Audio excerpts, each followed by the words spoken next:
Your studio can be the next Nintendo, and indies should be thinking big like this because it's better for them and gamers in the long term. Think about all of the families that Nintendo has brought joy to. Think about how many families eat because of the jobs and opportunities they provided. Can you imagine what the game industry would be like without Nintendo? Actually, no. Scratch all of that. We're thinking big. Can you imagine what the world, what the galaxy would be like if Nintendo never existed? Now, I know what some of y'all are probably thinking, like, oh, Nintendo had a lot of money, or they had a lot of resources. They were pretty big when they started out. But I got a question for you. What do you think a typical day for Shigeru Miyamoto was when Nintendo started and where they are today? In an E3 interview with Mashable, oh my goodness guys, I miss E3, but that's for another video. We're back on the focus topic. Miyamoto pretty much gives his insight on his current role and routine at Nintendo. So he says, 30 years ago or so, when I was a director on a game, I would spend all my time focusing on a single game and just developing that. But since that time, generally, I've been in a position where I'm looking at multiple different titles at the same time and giving feedback to the teams there.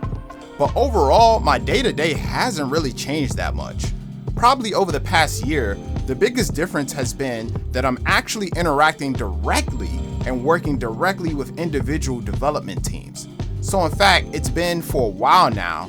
I've been coming into the office a little bit later, but I really haven't been leaving until 10 p.m. because I'm there every day working directly with programmers and the designers and working directly on game designs and game development.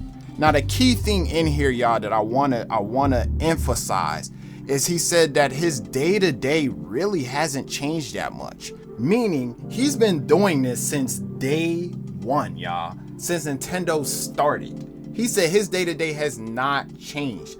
That's what I call collapsing time frames. For another video, I'll explain how indies can do that. But, bro, let's go to another article.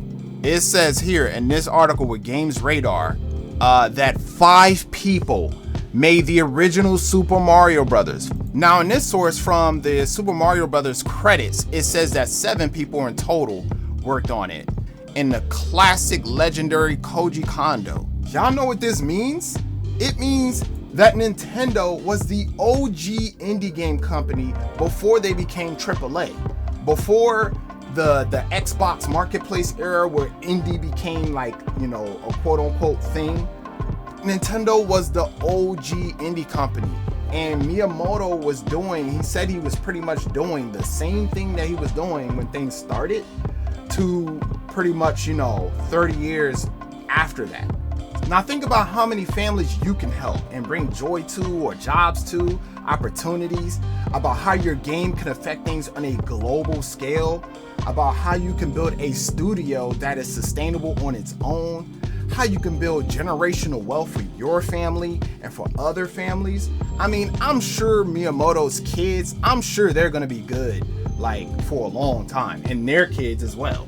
Even think about where your games can go beyond gaming. I mean, Batman Arkham City was birthed from a freaking comic book company, y'all. Thinking big like this will teach you how to collapse timelines fast and focus on doing everything that needs to be done for the big vision. It also forces you to think outside of yourself.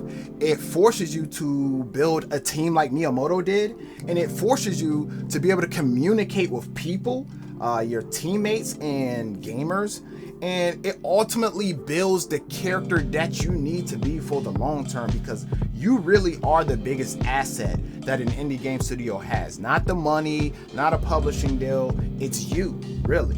When I started our game development studio, I remember how long it took me to be able to animate at a professional level.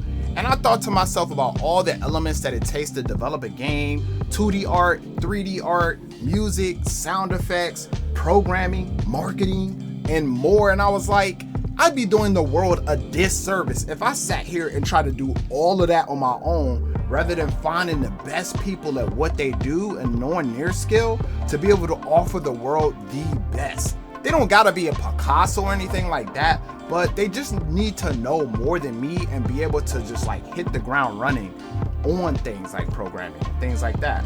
You know, because even then, I'd be giving people mediocre at best if I decided to set for years and learn how to code on my own and do everything that I just said. I'd be giving y'all mediocre stuff. Like, I'm not gonna front about that. So what are your greatest strengths and weaknesses as a perfect imperfection? Like, you were created with abundance. You have every single thing you need to be able to build the indie game studio and think big. You were created in the image of the Most High, the awesome source of creation, God. Like, there's something about you that no one else has that you have to contribute and offer to the world, and only you can do it. Like, the world absolutely needs you. And if indie game developers' actions are consistent with the big vision and thinking big, then your studio will eventually become the next Nintendo. I'll catch y'all later. Peace, love, and blessings. I'm out.